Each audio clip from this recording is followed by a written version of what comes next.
All right, so now really putting this all together, we want to test to see if a series converges. So the first thing, like we did in that last example in the last video, use a ratio test to find all the x values for which the series converges absolutely. So figure out when the series converges. So find the x values for which the series converges absolutely using the ratio test. And again, the ratio test is seeing when a sub n plus 1 over a sub n is less than 1.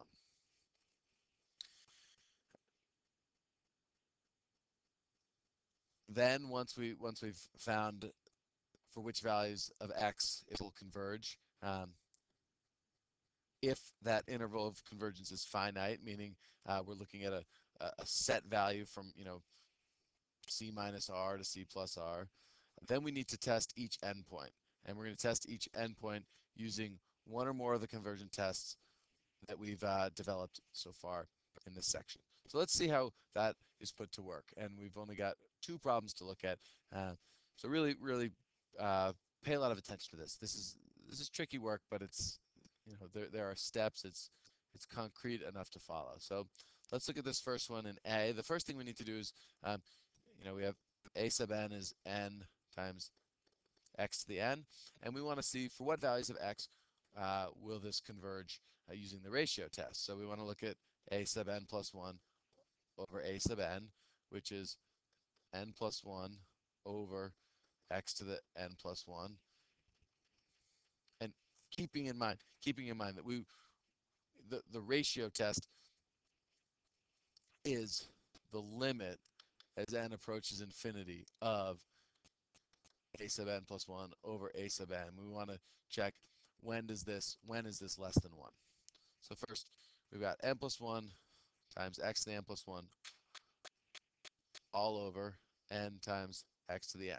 So we want to evaluate this as n approaches infinity. So rewriting a little bit, we have n plus 1 times x to the n all over n times x to the n. Well, nicely, the x to the n's cancel off, and we're left with this equation, the limit as n approaches infinity of nx plus x over n, and as n approaches infinity, using we could use L'Hopital's rule, take the derivative with respect to n, and that would equal the limit as n approaches infinity of x. So we just have x.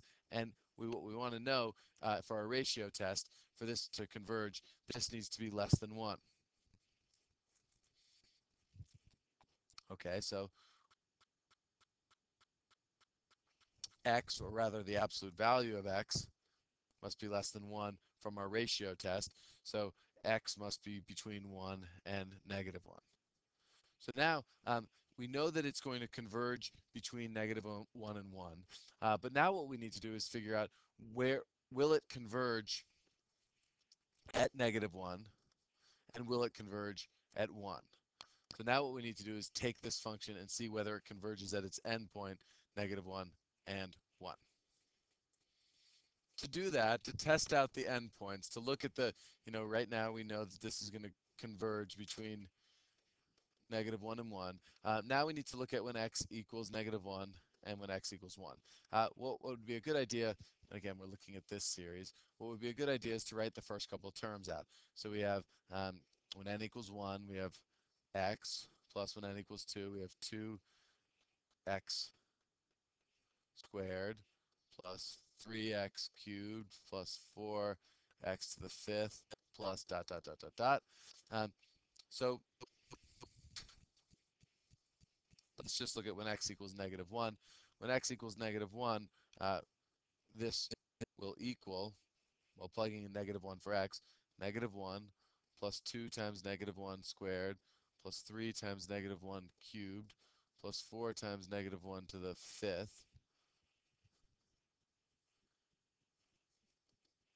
And this is negative 1 plus 2 minus 3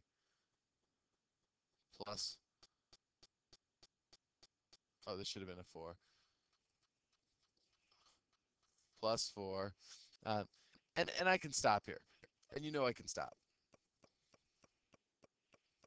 So we can stop because, essentially what we're doing, uh, you know, subtracting 1, subtracting another 1, plus 6, minus 7, subtracting another 1. So we, have minus 1, and minus another 1, minus another 1, minus another 1. We're going to keep getting more and more and more negative. So it's going to diverge. But using a test that we know, when x equals negative 1, this is the sum of n times negative 1 to the n. And, using the nth term test, the limit as n approaches infinity of n times negative 1 to the nth, this does not equal 0. So because our nth term doesn't equal 0, we know that at x equals negative 1, we're going to diverge. And similarly, we can make a similar case for when x equals 1.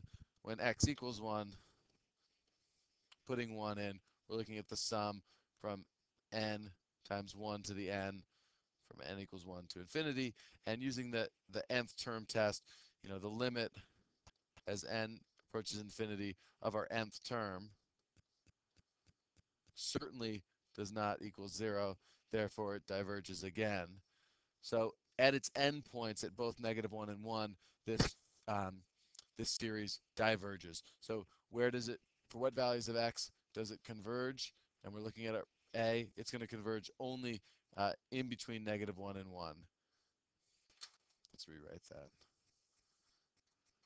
Converges between negative 1 and 1, not at the endpoints. What about the next one? So now let's look at this one.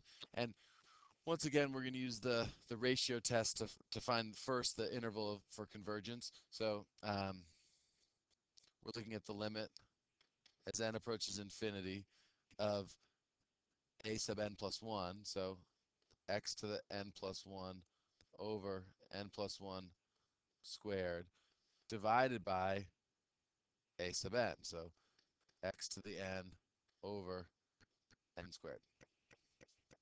Simplifying this, we get that this equals the limit as n approaches infinity of x times x to the n over n plus 1 squared times, so multiplied by the multiplying by the reciprocal, n squared over x to the n. Well, x to the n's cancel off, and we're left with the limit as n approaches infinity of x times n squared all over n plus 1 squared. And we could, using L'Hopital's rule, differentiating with respect to n. And let's just take the time to do this because it's a nice opportunity to review L'Hopital's rule. This equals the limit as n approaches infinity of 2xn over 2 times n plus 1. And this equals, we have to differentiate again, the limit as n approaches infinity. Again, we're differentiating with respect to n here of 2x over 2, which just equals x. And for this to converge, we know that this value, the absolute value of this, must be less than 1. So x must be between negative 1 and 1. Same interval of convergence as the one before. Now we need to look at the endpoints, though. So let's look at the endpoints on another page. So the endpoints being negative 1 and 1.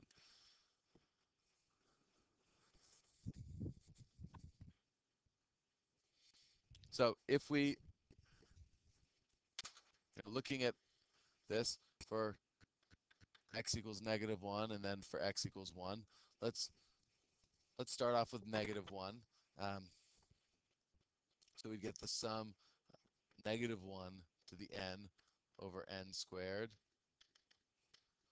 And if we wrote out the first couple terms, starting with n equals 1, we would have negative 1 over 1. When n equals 2, it's going to be positive. So positive 1 over 4. And then minus, when n equals 3, 1 over 9. And then positive 1 over 16 minus dot, dot, dot, dot, dot. And so we've got this alternating series, and we can do a check on this, and we can say, okay, well, does our um, does the limit as n approaches infinity of our nth term, will it approach 0? Well, the limit as n approaches infinity of 1 over n squared. You know, and we don't have to worry about this alternating factor. That doesn't affect it.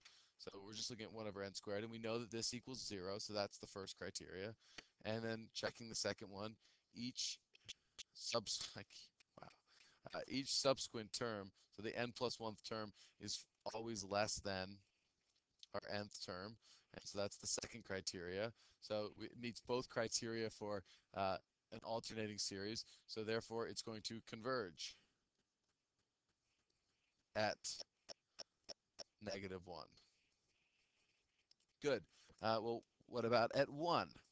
So let's also look at 1. So we're again still at this function. We now know that it converges at negative 1 to 1, but we've got a question mark. What happens at 1? What's happening at this endpoint? So when x equals 1, we've got the sum from n equals 1 to infinity of 1 to the n over n squared. Well, 1 to the n, that's just 1. So this is the sum from n equals 1 to infinity of 1 over n squared. Well, this is a p series. This is a p series with p equals 2, and 2 is greater than 1. Therefore, because our value is greater than 1, we know that this is going to converge. And therefore, we showed that our entire series will converge on the interval from negative 1, including negative 1, to 1, also including 1. So in this case, both of the endpoints, it converges on both of the endpoints, versus our A example where it diverged on both of those endpoints. So that's that.